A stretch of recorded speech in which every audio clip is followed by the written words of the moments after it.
ഒരു ഫോട്ടോ എടുക്കൽ അപാരതയാണ് കേട്ടോ നിങ്ങൾ കണ്ടുകൊണ്ടിരിക്കുന്നത്. സംഭവം വേറൊന്നുമല്ല, കുഞ്ഞിന് ഒരു വയസ്സിന് മുമ്പേ അവൻ്റെ കുറച്ച് ഫോട്ടോഷൂട്ട് നടത്തണം എന്നൊക്കെ എനിക്കുണ്ടായിരുന്നു. ബർത്ത്ഡേ ആഘോഷം ഒന്നും നമ്മൾ പ്ലാൻ ചെയ്യുന്നില്ലെങ്കിൽ പോലും ഒരു ഫോട്ടോഷൂട്ട് എല്ലാ വർഷവും ഓരോ ഫോട്ടോഷൂട്ട് വെച്ചൊക്കെ ചെയ്യണം എന്നെൻ്റെ മനസ്സിലുണ്ടായിരുന്നു. പക്ഷെ എൻ്റെ ആ ഒരു സമയത്ത് തിരക്ക് കാരണം എനിക്കതൊന്ന് കോർഡിനേറ്റ് ചെയ്യാനൊന്നും പറ്റിയിട്ടുണ്ടായിരുന്നില്ല. അങ്ങനെ അത് കാത്തിരുന്ന് പഴനിക്ക് പോകുന്നതിൻ്റെ അന്നത്തെ ദിവസമാണ് അയ്യോ ഇന്നിവിടെ കഴിഞ്ഞില്ലെങ്കിൽ പിന്നെ മുടി കളഞ്ഞു കഴിഞ്ഞ് കഴിഞ്ഞാൽ പിന്നെ അവൻ്റെ നല്ലൊരു ഫോട്ടോ കിട്ടത്തില്ലല്ലോ എന്നൊക്കെ വിചാരിച്ചിട്ട് ആ തിരക്കിൻ്റെ ഇടയ്ക്ക് അന്ന് പോയി ഫോട്ടോ എടുക്കാൻ. അപ്പോഴാണ് എനിക്ക് മനസ്സിലായത് നമ്മൾ വേണം എന്ന് വിചാരിച്ചാലേ എന്ത് നടക്കത്തുള്ളൂ എന്ന്.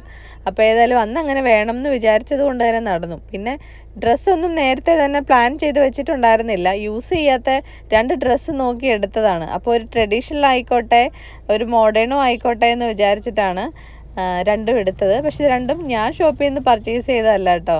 ഇത് ഒന്ന് എൻ്റെ ഫ്രണ്ട് സൂര്യ ഓൾറെഡി ഗിഫ്റ്റ് ചെയ്തിട്ടുണ്ടായിരുന്നു. ആ ഒരു ഡ്രസ്സാണ് ഞാൻ ഫസ്റ്റ് ഇട്ടിരുന്നത്. സെക്കൻഡ് വൺ വേറൊരെണ്ണം ഇട്ടിട്ട് ഷൂട്ട് ചെയ്തിട്ടുണ്ടായിരുന്നു. തേർഡ് വൺ ഇത് നമ്മുടെ ഒരു കസിൻ തന്നെയാണ്, ജിതേഷണൻ തന്ന ഗിഫ്റ്റായിരുന്നു. ജിതേഷണൻ വിഷുവിന് കുഞ്ഞിന് തന്ന ഡ്രസ്സായിരുന്നു അത്. പക്ഷേ ആ വിഷുവിന് അവൻ ഇട്ടപ്പോൾ എനിക്ക് കുറച്ച് സൈസ് വലുതായിട്ടാണ് തോന്നിയത്.